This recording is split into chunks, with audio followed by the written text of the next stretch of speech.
Hi guys, Akil Mohideen here. Today I'm going to be talking about whether the iMac 5K is worth the price. So, the iMac 5K on baseline is $2,499, which makes it a very good deal because it has a 5K display in it. Because the Dell UltraSharp has a 5K display and it's just a monitor and it's $2,500 as well.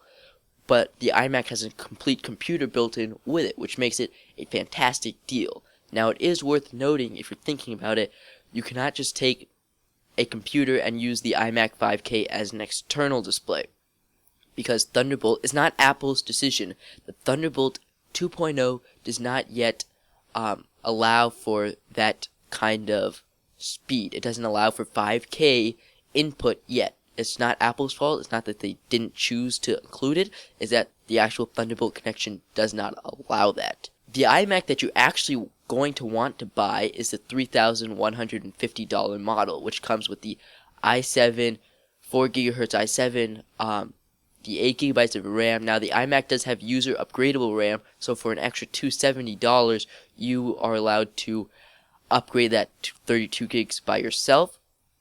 And the 3TB Fusion drive, the regular 1TB Fusion drive, you can also get, that's minus 150. And then the AMD Radeon R9 with 4 gigs of video card GDDR5 RAM. Now, that's the model you're going to want to buy if you are a video editor. And that is still a very good deal on a computer-to-computer standby because it comes with that 5K display. Now, if it did not have that 5K display, I would say don't buy it ever. The graphics card is something that I want to talk about. The graphics card inside the iMac 5K is very important. It's a very strange choice, but then again, a very good choice for the iMac. Now, usually Apple decides to go with the NVIDIA card inside the iMac, but this time they chose an AMD. Now, the reason for that is because of the screen. It's 5K, which means it has 4 times the pixels that it has to upload and download. So the way that a graphics card works, just in terms of the screen, is that it says where each pixel is, and then, if it's running at 60 Hz, it changes each pixel 60 times. So it downloads every single pixel down to the RAM changes it to wherever it needs to go, and then uploads it back onto the screen 60 times a second. Now that it has 4 times the amount of pixels, it has 4 times the amount of pixels that it has to keep downloading, which means it has to download a lot more data to the graphics card and upload a lot more data too. Now, this can be resolved in 2 ways, either by storage capacity or memory bandwidth. Bandwidth on the memory is how much you can download or upload at one time.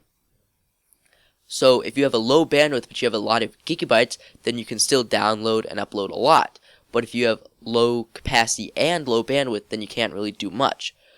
The point is that 4 gigabytes is a pretty good, it's good enough for 4K, but the memory bandwidth on the AMD R9 GPU that they chose has an unusually high memory bandwidth. So having a high memory bandwidth and a high capacity allows for very smooth responsiveness with the screen. So which means that this computer is going to be very snappy and it's going to perform very well, which is a very nice choice for the GPU instead of going with the regular NVIDIA. Now, obviously, NVIDIA would work better if you had an Adobe product like Premiere Pro for video editing, because NVIDIA is optimized for those. But having such a nice GPU is, it's going to be fine either way, optimization or no optimization. But I like how they chose the overall performance rather than just for the video editing.